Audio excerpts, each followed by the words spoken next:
улсын төсвийн хөрөнгөөр хайгуул хийгдсэн орд газруудын 34% төр одоо хөрөнгө оруулалт хийхдээ эндээс эзэмших ёстой. Өөрөлдөх юм бол нөө баялагын сангаар дамжуулаад энэ хууль хэрэгжиж байгаа.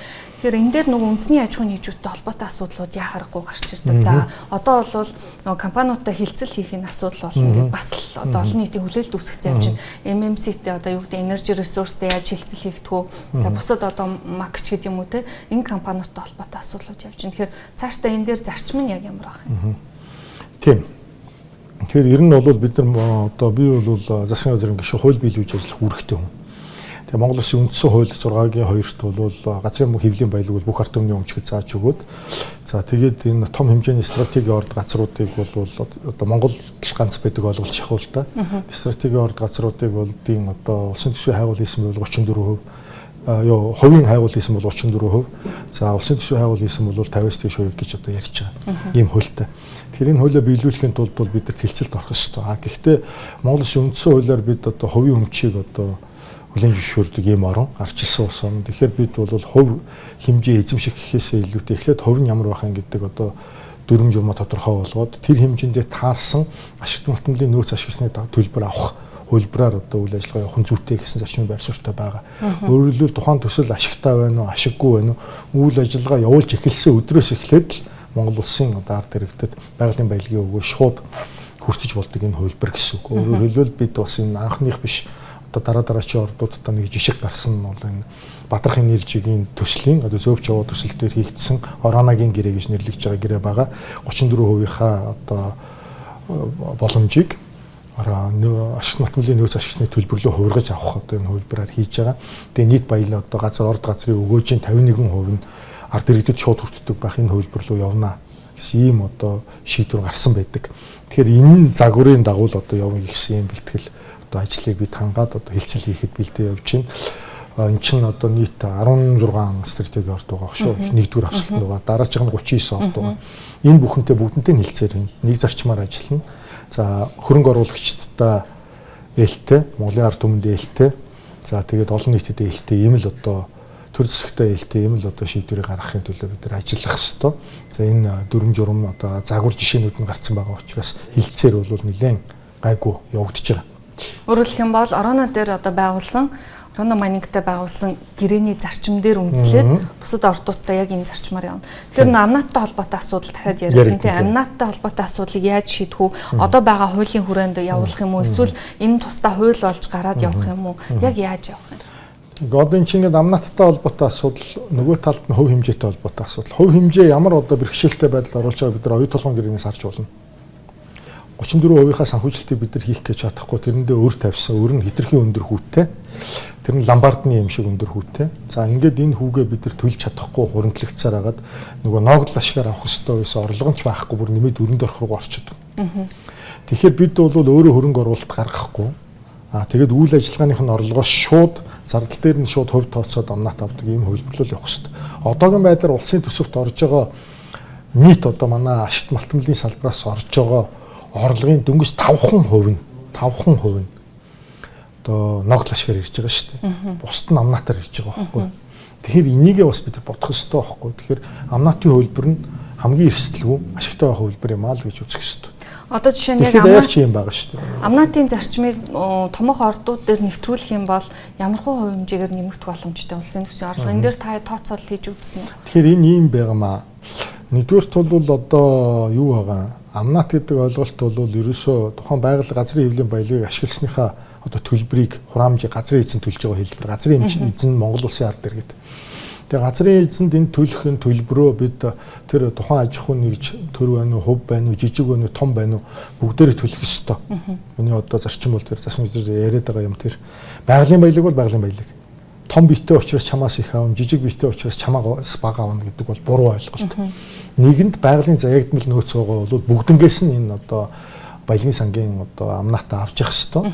За энэ нь бол одоо баялагын сангийн өнөөдөр одоо 440 орчим тэрбум төгрөгийг бид нар орон нутагт хуваарлаж байгаа бол нэг их 80 төгрөг бол өсөх юм. Энэ хөлбөр рүү явбал жижиг томгүй өгвөл. За нэг их 80 төгрөгийн хоримтлал гэдэг бол цаашаа өсөд явах боломжтой. За эндээсээ тодорхой хэмжээгээр ард иргэдэд шууд одоо хуваарлаад явах ийм боломжтой хөлбөр багхгүй юу. Тэгэхээр одоо байгалийн нөөцийг бол бид үндсэндээ заягдмал нөөцийг том жижиг улсын хувийнх гэхээсээ илүүтэй заягдмал нөөц гэдэг нэг нүдээр хараад нэг одоо зарчим бариад ингээд ажиллах хэвээр нэг. За хоёрдугаар асуудал нь бол орд газрын агуулга гэж нэг юм бэ. Зарим газар одоо 1 тонн одоо хүдэр шороо ухахад 8 г алт гарч байгаа. Зарим газар нь 2 г гарна тийм үү. Зарим газар нь 4 г гарна. Эн чинь одоо юуг зарчмын юу гэж тавих хэвээр гэхээр нийт өгөөж гэдэгт юуг тооцох юм те. Тэр татвар байна. За орлогын албан татвар байна, нөөт байна. За ингээл явж өгнө шүү дээ. Эдрийг нийлүүлээд яг тогтоож жогоод яг энэ орооногийн гэрээ шиг тим юмыг өгөөж гэж үзнэ. За энэ өгөөжөөр орж ирсэн орлого нь нийт одоо тэндээс орж ирж байгаа гарч ирж байгаа мөнгөний 51-ээс илүү хувь нь байна. 51 хүртэл хамгийн багадаа байна. 34 хүртэл байна гэдгээ тогтоод нэг зарчмаар ингээд явуучвал хэрүүл маргаангүй амар болчихно.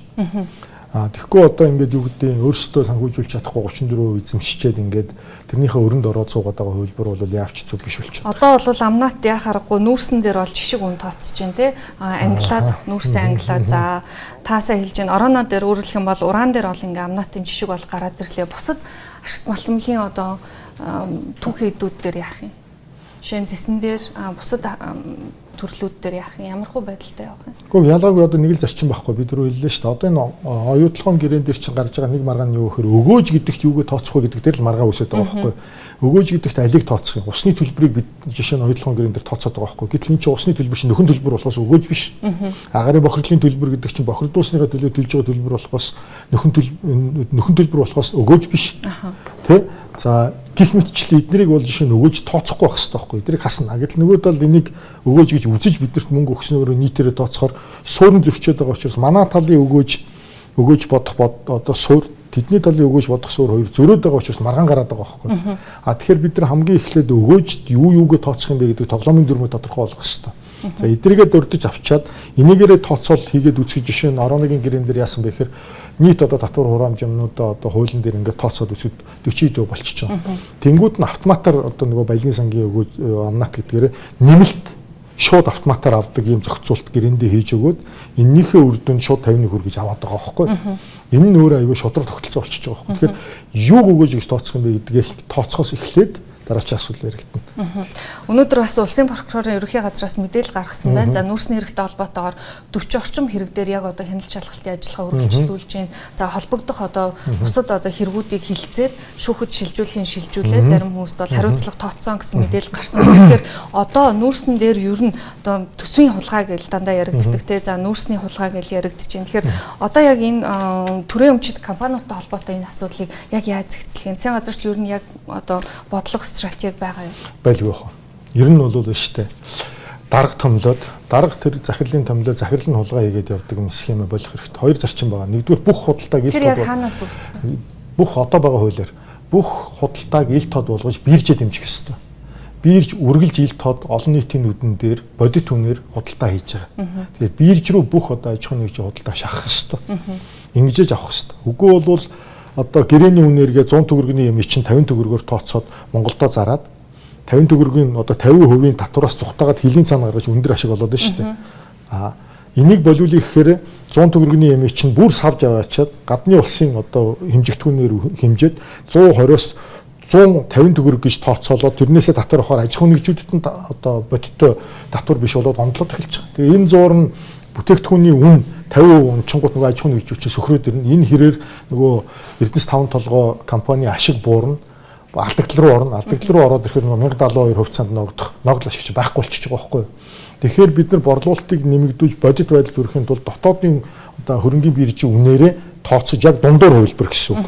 Дундуур яг 100 төгрөгийн ямиг 100 төгрөгөөр нь тооцоод хэдэн төгрөгөөр нийтийн нүдэн дээр ил дуудлага худалдаа яваад үн тогтсон байна. Тэнчнээс нь л одоо амнатаа авъя гэдэг шийдвэр шүү дээ.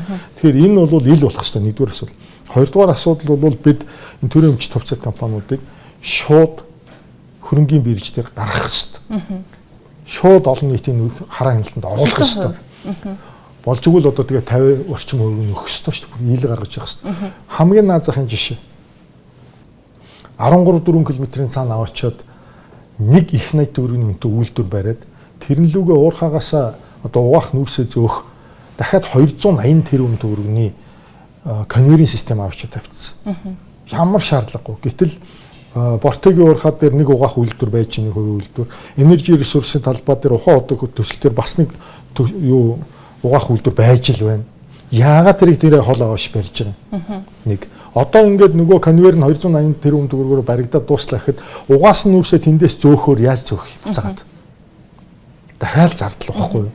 Энд чинь зүгээр л одоо төрийн өмчийн компани засаг замбраагүй хяналтгүй явж байгаагийн шинж нь энэ өөрөө. Тэгээ мэрэгжлийн удирдлага байхгүй. Тэгээ мэрэгжлийн удирдлага байхгүй учраас баахан одоо хөлчч гэдэг юм юу ч гэдэг ингээд яг энэ уулуурхаан салбарын мэрэгжлийн удирдлага нь алдагдчихсан, сурчлууд олборлдог. Та бол өмнө бас улсын хурлын гишүүнээр ажиллаж байсан. За өнөөдрийн байдлаар улсын хурал дээр бас одоо нууцын зэрэгэлт байгаа аптек гэрээнүүд байгаа тийм. Тэгэхээр тухайн үед нууцын зэрэгэлттэй гээд энэ гэрээнүүдийг яригдж хахад ямар байсан нөхцөл байдал. За өнөөдөр яагаад засаг дээр энэ асуудал ингэж хурцаар дахиж одоо хөндөгдөж гарч ирж яриад байгаа. Тэгэхээр энэ хоёрын хооронд гарч байгаа зөрүү нь өнөөдөр Монголыг одоо алдагдалд оруулж байна гэсэн юм ярьж штэ. Тэгэхээр тухайн үед яагаад нууцын зэрэгэлт оруулж ирсэн юм? Тэрийг нэрээсээ би ойлгодоггүй. Яг үнэ хэлэхэд нууцд оруулах ямар хэрэгтэй юм? Монголын ард түмний баялаг шүү дээ. Нийтийн нүдэн дээр ил байдал харгалж байгаа шууд ил биржээр арилжуулаад зарлал та. Дуудлага худалдаагаар оруулаад зарлал та. Тийм ээ. Би зүгээр нэг зүйлийг баталгаатай хэлье. Урт хугацааны энэ гэрээнүүд хамгийн багадаа 10-20% биржийн үнээс доогор байгаа. Аха. Доогор байгаа. Яг хоо одоо том хэмжээний гэрээнүүдийг бид нэр одоо бас урт хугацаанд ийм тодорхой хэмжээний хөнгөлөлттэйгээр гэрээ хийдэг үгүй хийдэг. Энэ бол одоо нүүрсэн дээр төмрөн дээр жаншин дээр хийх ёстой юу хийх ёстой болдгоо болдог. Гэхдээ ил байлга. Тэгвэл ил болгочих. Тэгээ болоо. Тэрийг бас олон улсын жишгтэй харьцуулаад хүмүүс хараад явчих шүү дээ. Манайх ч бас ч гэж харьцангуй одоо дотоодын мэрэгжилтэй боловсон хүчнүүртэй болчлоо шүү дээ, тийм ээ. Тэгэхээр улс орны тухайн үеийн нөхцөл байдлаас хамаарад тэгээ бас түүхийн эдийн одоо нөхцөл байдал тренд буюу одоо ирээдүйн төлөв байдлыг харж агаад бас урт хугацааны гэрээнүүд хийдгүү гэвэл хийдэг. Гэхдээ ямар үнээр хийх вэ? Ямар нөхцлөөр хийх вэ? Хэр хэмжээний коксчих нүүрс агуулгадж байгаа юм. Нөгөө сорчилж олборлуулах гэдэг нь үү? Эсвэл одоо хольж зарах гэдэг нь уурхахаа насжилтыг уртсах зориулттай гэрээ байна уу? Эсвэл богиносгоо сорчилж олборлоод үнэтэй нүүрсийг аваад байна уу гэдгийг нийтэд харуулж явах хэрэгтэй байхгүй юу? Одоо шинэ хэдийн үеийн дөрвөн одоо аптек гэрээ байлаа гэж бодоход урьдчилсан одоо зараа явцсан гэрээ байлаа гэж бодоход дөрвөлөл шууд когчих нүүрсээр байгаа байхгүй. Нөгөө нэг тэрбум ч үгүй 20-30% нь алга болсон шүү дээ. Зарцсан.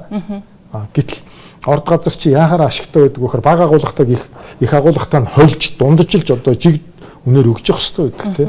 Чанараар өгж явах хэрэгтэй байдаг. Худалдаж авч байгаа хүндээ чамаар байдаг. Энэ дахиад мэрэгжлийн ажил байхгүй. Энэ байхгүй болчихдог. Одоо тэгээд засгийн газар ерөн цаашдаа аптек гэрээ байгуулах тал дээр ямар байр суурьтай байх вэ? Олон нийтийн нүдэн дээр ил байлгана да. Тэрний зөв. Биржээрээ оруулаад одоо тэгэл шийдэх гэсэн.